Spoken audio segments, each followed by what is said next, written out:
Hi friends, welcome back to my channel. నేను మీ చంద్రకళ. ఈరోజు చేయబోయే రెసిపీ టేస్టీ సర్వపిండి. అది ఎలా చేయాలో చూద్దాం రండి.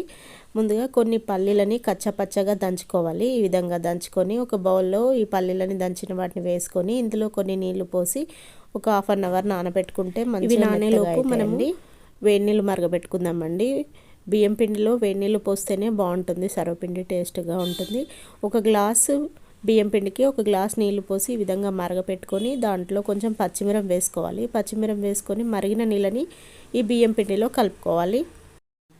కలిపిన పిండిని కొంచెం చల్లారనివ్వాలి. చల్లారాకే ఉల్లిగడ్డలు, కొత్తిమీర, కరివేపాకు, మనం నానబెట్టుకున్న పల్లీలు, కొంచెం పెసరపప్పు కూడా నానబెట్టానండి, అది కూడా వేసాను. కొన్ని నువ్వులు వేసుకోవాలి. ఇవన్నీ వేసుకొని పిండిని బాగా కలుపుకోవాలి. కలుపుకున్న పిండిని ఒక గిన్నెలో ఆయిల్ వేసుకొని